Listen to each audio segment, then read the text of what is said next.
Hi guys, welcome back to Dadlicious Eats.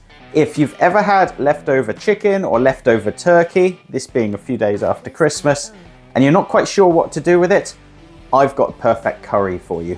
So this curry is absolutely jam-packed full of spices. We've got chili powder, which you can dial up or down depending on your tolerance for heat. We've got cardamom, coriander, cumin, turmeric, ginger, garlic. There's a whole ton of warming spices in there that all come together to give this really delicious curry. We marinate that for about 2 to 3 hours with some yogurt, and out comes this absolutely delicious chicken that's ready for us to put into the curry. But likewise, you could also just whack it in a sandwich. I think you're going to really enjoy it, so without further ado, let's get cooking. So for the marinade, we're going to take 750 grams of chicken or turkey. Now, this is left over from Christmas. You can use uncooked chicken if you want, or pre-cooked, it's up to you. We've got a tablespoon of ginger paste and a tablespoon of garlic. We've got 3 tablespoons of chilli, 1 of coriander, 1 of cumin, teaspoon of turmeric, tablespoon of salt, and about 1/4 cup of Greek yogurt. So first up, we're going to take our yogurt. So we're looking for roughly 1/4 cup. Obviously, if you're making more chicken or less chicken, you can tweak these recipes as you see fit. And the same with the spices. If you prefer one spice or you don't like one spice, just mix it up. So into the bowl goes the garlic and the ginger. And then all of the spices as well. So we're going to give that a good little mix. So today I had my 500th subscriber, super happy about that. Thank you very much everyone who has subscribed. I really appreciate your feedback and I really appreciate your support. I would absolutely love it if you're not already following me, subscribe, give the video a like, drop a comment, I'll definitely get back to you. Right, so with the marinade we're going to pop in the chicken. And we just want to make sure that that's coated as much as possible. So this is going to make about 4 portions or so of curry.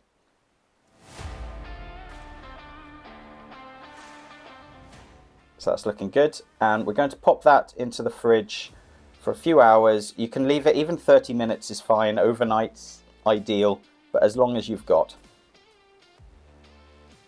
Then we're going to get started with the sauce itself and the rest of the curry. So we've got ghee here. So ghee is basically clarified butter.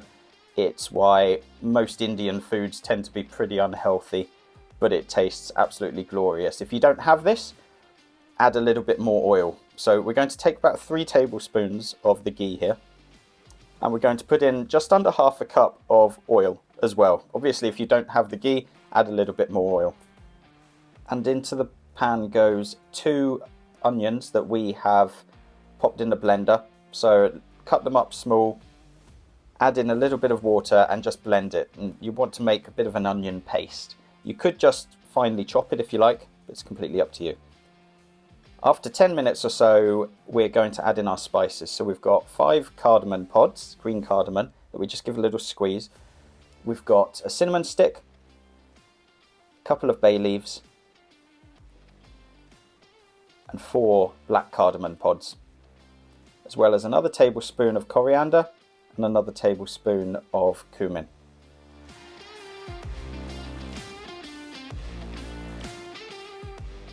As well as that, finally, we're looking at about a tablespoon of fenugreek as well.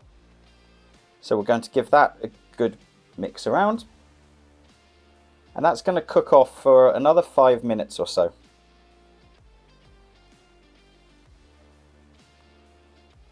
Just really want to get the flavors out, and here we're frying off these spices and it's going to smell amazing. Into that goes the chicken. So if this is pre-cooked, you don't need to cook it for a great deal of time.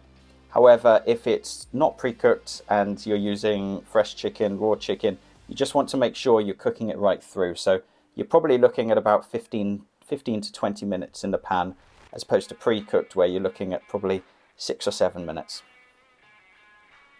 So give that a good mix around, make sure everything is coated in the onion mixture. And the smells here are already amazing. Everything is coming together really, really nicely. Now that's looking good, we're going to pop 2 cups of boiled water or boiling water into the pan, and that's going to make this nice gravy sauce. Just give that one final mix around, and then we're going to pop the lid on and leave it. Like I say, if it's pre-cooked, probably 5 to 10 minutes. If not, you're looking at about 20 minutes. That's coming together absolutely gloriously now. So we're just going to pop in 1 star anise and give it probably about a tablespoon of garam masala as well. Now that's it. That is the curry itself. That's ready to go. So meanwhile, I've been cooking some rice. It's time to plate up. So we've got basmati rice here. Definitely my favourite rice to have with Indian food. A couple of spoons of that. And then we're going to ladle our sauce on the top. This is such a wonderful concoction, and Indian food in general is such a wonderful concoction of spices. We've got the chilli, we've got the cardamom, we've got the cinnamon, we've got the coriander, we've got the cumin, the garlic, the ginger, and it all comes together for all these layers of flavours. Finally, we're just going to pop on a little bit of coriander, fresh coriander, and we're good to go. This is a treat. Give it a try. I'll be back with more great recipes soon. Until then, take care, guys.